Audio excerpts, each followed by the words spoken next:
സംശയിക്കേണ്ട സുഹൃത്തുക്കളെ, ഇതെൻ്റെ സ്വന്തം മുടി തന്നെയാണ്. ഞാൻ എന്ത് കിണിതാപ്പാണി ചെയ്യണമെന്ന് വെച്ച് കഴിഞ്ഞാൽ ബ്ലോ ഡ്രൈ ചെയ്യണതാണ്.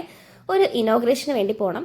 അപ്പോൾ ഞാൻ വിചാരിച്ചു എന്നാൽ മുടി ഒന്ന് ബ്ലോ ഡ്രൈ ചെയ്തിടാം. കാരണം ഭയങ്കര ഫ്രിസി ആയിട്ടുള്ള ഹെയറാണ്, അഴിച്ചിടാൻ ബുദ്ധിമുട്ടായതുകൊണ്ട് ബ്ലോ ഡ്രൈ ചെയ്യാമെന്ന് കരുതി. പിന്നെ എന്താണ്, ചെറിയ രീതിയിലൊരു മേക്ക് ഓവറൊക്കെ വേണമല്ലോ. അപ്പം ഞാൻ എൻ്റെ ഐബ്രോ ഒന്ന് ഫില്ല് ചെയ്യുകയാണേ. സത്യം പറയാമല്ലോ, എനിക്കാണെങ്കിൽ മേക്കപ്പ് കിട്ടിറങ്ങുമ്പോൾ ഭയങ്കര ബോറാണ് കേട്ടോ. ഞാൻ അങ്ങനെ ഓവർ മേക്കപ്പ് ചെയ്യാറില്ല. ഞാൻ ഫസ്റ്റ് ടൈമാണ് കേട്ടോ ഐബ്രോ ഫില്ല് ചെയ്യുന്നത്.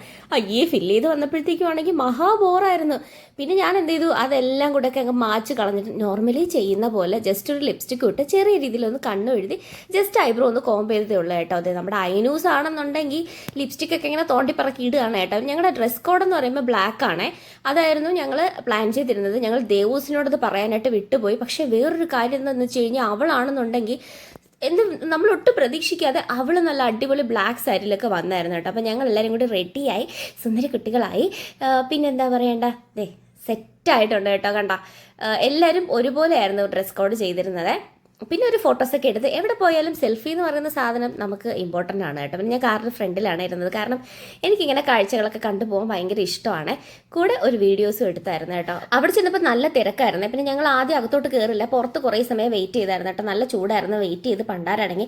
പിന്നെ ഞങ്ങൾ അകത്തോട്ട് കയറി. ഇന്നത്തെ അവിടുത്തെ ഗസ്റ്റ് എന്ന് പറയുന്നത് നമ്മുടെ ഹാഷറിൻ്റെ ഉമ്മയായിരുന്നു കേട്ടോ. യെസ്, നമ്മുടെ സ്വന്തം അശ്വതി ചേച്ചിയായിരുന്നു നമ്മുടെ ചീഫ് ഗസ്റ്റ്. ഈ ഒരു സംഭവം എനിക്ക് ഭയങ്കരമായിട്ട് ഇഷ്ടപ്പെട്ടായിരുന്നേ. ഈ ഒരു ഫോട്ടോ ഫ്രെയിം നന്നായിട്ടുണ്ട്. ഞാൻ ആദ്യമായിട്ട് ഇങ്ങനത്തെ ഒരു ഫ്രെയിം കാണും, ഒരു ഡിഫറെൻ്റ് ആയിട്ട് എനിക്ക് തോന്നി കേട്ടോ. അവിടെ പോയിട്ട് ഞങ്ങൾ വിട്ടില്ല, വീണ്ടും സെൽഫി എടുപ്പും വീഡിയോസും ഒരു ബഹളമായിരുന്നു എൻ്റെ പിന്നെ ഞങ്ങൾ തിരികെ വന്ന കാറിലാണെങ്കിൽ ഒരു സംഭവം ഉണ്ടായിരുന്നു കേട്ടോ. എനിക്കിത് ഭയങ്കര ഇഷ്ടപ്പെട്ട ഒരു നല്ലൊരു പപ്പിയുടെ ബൊമ്മ കുട്ടി കേട്ടോ.